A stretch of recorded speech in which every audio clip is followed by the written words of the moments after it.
اور ایک میں آپ کو اور گر کی بات بتا دوں، جلدی اپنے حالات ٹھیک کرنے والی، اپنے گھروں میں دعوت زیادہ کیا کرو۔ میں اپنی نہیں کہہ رہا ہوں، یہ ذہن میں رکھیے، میں آپ کو 250-300 افراد کی کہہ رہا ہوں۔ 250-300-400 افراد کی آپ روزانہ اپنے گھر میں کھانے کی دعوت رکھا کریں۔ کیسے رکھیں؟ وہ کسی اللہ والے کے پاس کسی نے جا کر کہا حضرت گھر کے مالی حالات سے بہت پریشان ہوں، کہا 250-300-400 کو کھانا کھلایا کرو، ٹھیک ہو جاؤ گے۔ اس نے کہا حضرت اپنا ملتا نہیں، 250-300-400 کو کیسے کھلاؤں؟ انہوں نے کہا بیٹا بات کو سمجھو، کیا اللہ کی مخلوق صرف انسان یا بقیہ مخلوقات اللہ کی نہیں ہے؟ کیا تمہارے گھر میں چیونٹیوں کے بل نہیں ہیں؟ اپنے گھر کے روٹی کے بقیہ ٹکڑے ذرا چڑیوں کو ڈال دو، چونٹیوں کو ڈال دو۔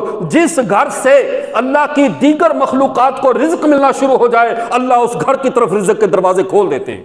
ذرا کر کے تو دیکھو، ہم کیا کہتے ہیں 60-70 نہیں 200 روپے کا مورٹین وہ پاؤڈر سا لا کر چونٹیوں کے بلوں پہ وہ ڈالتے ہیں، ان کی نسل کشی کرتے ہیں، اور پھر کہتے ہیں ہمارے بچے کو کوئی خوراک ہضم نہیں ہوتی، ڈاکٹروں کے پاس جا کر لاکھوں روپے لگاتے ہیں۔ تمہارے بیٹے کا پیٹ بند نہیں ہوا، یہ اللہ نے بند کر دیا ہے۔ تم نے کتنی چونٹیوں کے بچوں کو مار دیا، چڑیوں کو تم نے مار دیا، یہ بھی تو خدا کی مخلوق ہے۔ گھر میں آگے گرمیوں کا موسم آ رہا ہے، گھر میں ایسی جگہ جو ان کے لیے امن کی جگہ ہو، جہاں آپ کا زیادہ آنا جانا نہ ہو، پرندوں کا آنا جانا ہو، ان کے لیے کھانا رکھو، ان کے لیے پانی رکھو۔ اگر آپ ٹوٹا چاول اور یہ باجرہ اور فلاں چھوٹی چھوٹی چیزیں لا کر آپ ان کے لیے انتظام کرنا شروع کر دیا آپ نے، اور اللہ کے سامنے صرف یہی کہا کرو اے اللہ یہ تیری مخلوق ہے، میرے ہاتھوں سے تیرا شکر ہے کہ تو اپنی مخلوق کو میرے ہاتھوں سے رزق دے رہا ہے۔ جب آپ یہ سوچ کر کرو گے، یقین کیجئے ان چھوٹے چھوٹے پرندوں کے پیٹ سے نکلی ہوئی دعائیں تمہارے گھر میں رزق کے دہانے کھول دیں گے، تمہارے گھر میں رزق آ جائے گا۔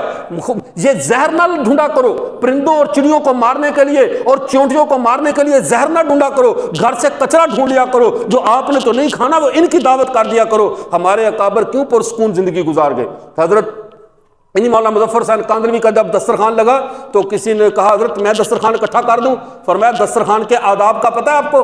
آج کل تو ہم دسترخوانوں پہ بیٹھتے نہیں ہیں، یہ بھی ہماری ایک گندی عادت ہے، جو اجتماعی گھروں میں بیٹھ کر کھاتے تھے، جو اس کی برکت ہوتی تھی کبھی ماں کے ہاتھ کا، اب تو وہ کہتے طفل سے بو آئے کیا، والدین کے اعتبار کی، دودھ تو ڈبے کا ہے اور تعلیم سرکار کی۔ جب ڈبے کا دودھ بازاری کھانے اور سرکاری تعلیم، پھر کہتے ہیں بچہ ماں باپ پہ تو بالکل نہیں گیا، تو ماں باپ خود نہیں لے جانا چاہتے تھے، اس لیے اس کو جیب میں پیسے دے دیے، جاؤ باہر سے پیزا کھا لو، شوارما کھا لو۔ اگر ماں نے خود پکا کے دیا ہوتا، بچے نے کھایا ہوتا، تو پھر اس بچے میں ماں باپ کی اچھی عادات آتی۔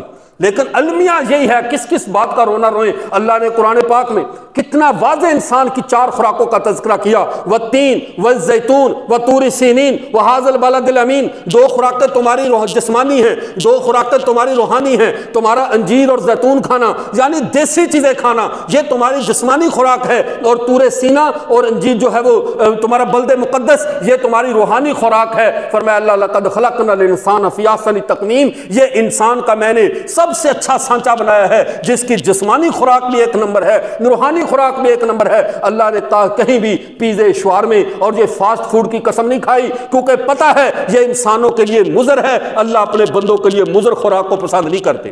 ان اللہ، حدیث مبارکہ میں آتا ہے، سنن ابن ماجہ میں حدیث مبارکہ موجود ہے، اللہ کے ہاں المومن القوی احب الی اللہ من مومن الضعیف، اللہ کو طاقتور مومن کمزور مومن سے زیادہ پسندیدہ ہے۔ جو قوی الجثہ ہو، مضبوط ہو، برائلر مومن اللہ کو پسند نہیں ہے۔ یہ اپنا دھیان خود کر لیں، یہ کھا کھا کر فاسٹ فوڈ اپنی جوانیوں کا ستیہ ناش کرنے والے، یہ سوچ لیں آپ کہ آپ اللہ کے ہاں پسندیدہ تب بنیں گے جب آپ اپنی خوراک کو بھی ٹھیک کریں، اپنے جسمانی طاقت کا خیال رکھیں، اس لیے کہ اللہ کو طاقتور مومن کمزور مومن سے زیادہ پسند ہے۔ اب بات کو سمجھیے، ان مخلوقات کا جن کا میں عرض کر رہا ہوں، آپ نے ان کے رزق کا نظم کرنا ہے۔ گھر میں چلتے ہوئے گلی میں کسی جگہ چونٹیوں کا بل دیکھو، تھوڑا سا وہاں پہ رزق ڈال دو اور اللہ سے دعا کرو اے اللہ جو میرے بس میں ہے، جو میرے ہاتھ میں ہے، میں تیری مخلوق کو کھلا رہا ہوں، اور اللہ میں تو تیرے ہاتھ میں ہوں۔